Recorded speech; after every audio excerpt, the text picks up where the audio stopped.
except human beings, no other creature wants to destroy its habitat. It's only human beings who are known to do that. So they also don't do it by intent, unconsciously they do it. Similarly, virus also does it unconsciously. It wants to live in you, but it overdoes its act, and you and me might die. Well, I must tell you this. I was 17 years of age. By then, I had measles, I had typhoid and relapse. I had smallpox, I have proof on my nose. All kinds of things, anything and everything young children or boys can get. But through all this, I never really… it never really put me down. Even when I had typhoid relapse, running high temperature, I was still playing games and doing things where the only advantage was you didn't have to go to school. So I liked these things, whatever they called it, I really liked it because you didn't have to go to school, you were officially bunking. But when I was 17, I got a cholera. But I saw this damn thing. Within 2 hours after I realized I have this, it just knocked me down cold. Well, I'm like almost unconscious. I hear my mother, my grandmother all crying, oh, we lost the boy, we lost the boy. And my grandmother is feeling my nose, my God, no, the nose has gone cold, he's finished. Everybody's crying and my father is like, he's a doctor, he's trying to do whatever he can. Then 2 more doctors came and really I was just passing out completely, just within 2 hours. But by next day evening I sat up. The second day I got up and started moving out. They said, you cannot move out, and they locked me up in the room. But I said, at least let me be on the terrace so that I can move around a little bit. Then they let me be on the terrace. Then this bothered me, till now many things I had, I enjoyed them because they prevented me from going to school.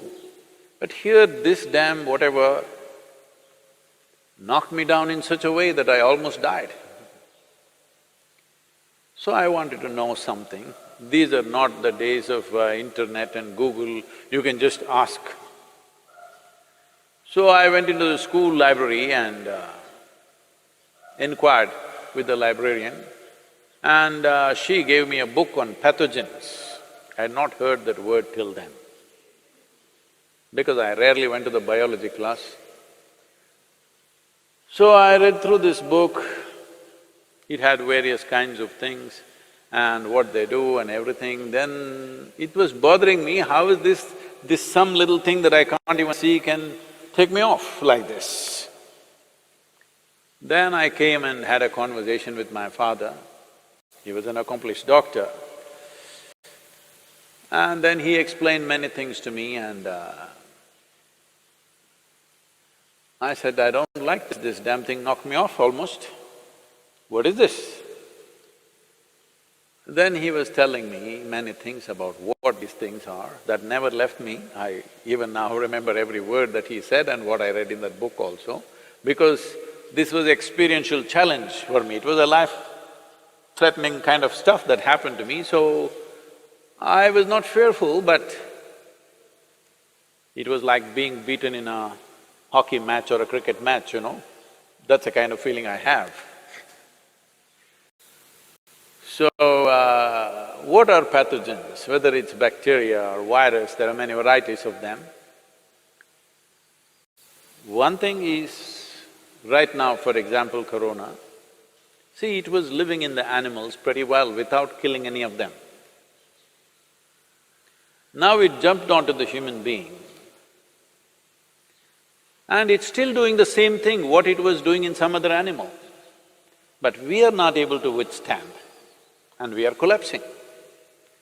Well, that also has been clearly established now. Most human beings whose immune systems are good, they are recovering.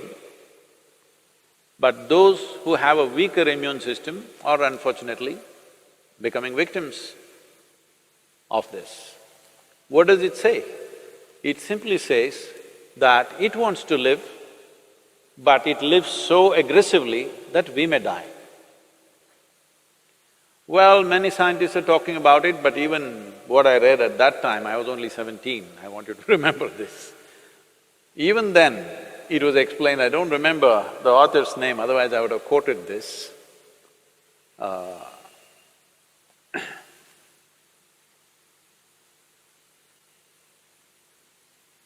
Even then, they clearly explained that most of the viruses and bacteria which enter us, who are within us right now, who are in many ways assisting our life process, not harming us, they were at one time could have been very harmful, but they understand if they live like that, they will destroy their own habitat. So they will mutate into something milder over a period of time and then learn to live with us. They were living with other animals comfortably, other animals survived comfortably with them. They were also… This is the nature of life, that one inside the other, one inside the other, so many life forms, trillions of life forms are all living enmeshed into each other. We are also that. Trillions of bacteria and virus are living in this right now. But like for example, if you do a Manto's test, Indians I'm saying, because right now in the last 3-4 weeks we are looking who is a foreigner, who is an Indian, not because of any racial discrimination.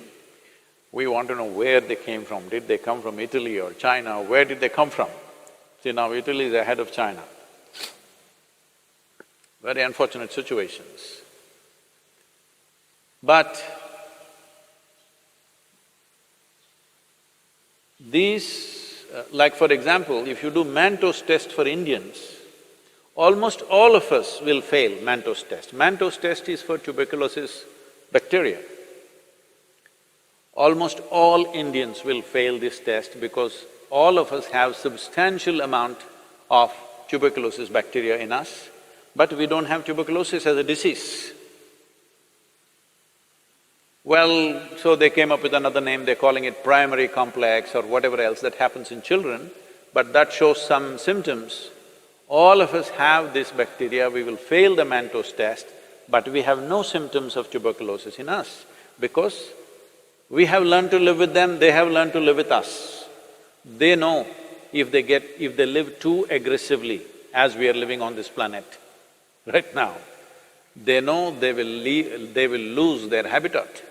So they will mutate themselves to be milder life.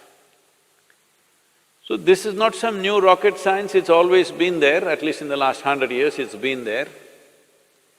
So, these people who claim to be intellectuals, well, it looks like they didn't even go to their pre-university because I was in my pre-university at that time when I read this. It was part of our library, so it must have been probably in the textbook also, but I didn't read the textbook. Maybe these intellectuals did not even get to their pre-university. They think the qualification to be on Twitter is that they must have a bird brain. They think that's a qualification to tweet. Well, it's unfortunate, at a time like this, when there is an imminent disaster waiting ahead of us, for the nation, for the world, to a point where countries are putting out their armed forces against their own people right now, you need to understand how serious that is. How serious is it that entire United States Army is out there to prevent their people from coming on the street. Indian police is out there on the streets, aggressively enforcing it. That's because they realize how serious a matter it is. But even at a time like this, these people cannot stand up and do something useful and positive for somebody around them. All they do is just this rubbish. Do you think they got a doctorate or they became doctors on the Twitter? Avian doctors at least they should become. Well, it's very unfortunate, there is a segment of population which doesn't care what happens to people around them, which doesn't care what happens to the nation, it doesn't care what happens to the rest of the humanity. All they have is their own vitriol, spilling poison all the time. Well, I hope at least the virus will cure them of this poison. Now these few days,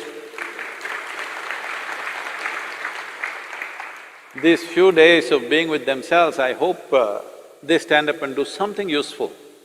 Please do something, whoever you are, I don't know who they are, whoever you are who's talking this rubbish, please do something useful. What is this problem? I know what is your problem. I don't want to address that now. Right now, there is an imminent disaster. If we do not handle this situation right, we are heading for a major disaster where millions of lives could just get wiped out. When such a situation is there, all you can do is this. When I said this is not the time to go about criticizing our healthcare system or our health ministry, this is not the time. This is a time everybody stands up and does something, whatever little positive things we can do in our lives. Because this is not ordinary time. As a generation of people, we have never faced this kind of a situation. Let people understand this. We have never ever faced this kind of a situation. This is a bigger emergency than the wars you have had in your countries. This is a bigger emergency than anything that you have known. It can pass off without too much disaster if we behave responsibly and do the necessary positive action. This is what I request them also. It doesn't matter even if the size of their brain is that of a bird. Even birds can contribute, I'm saying.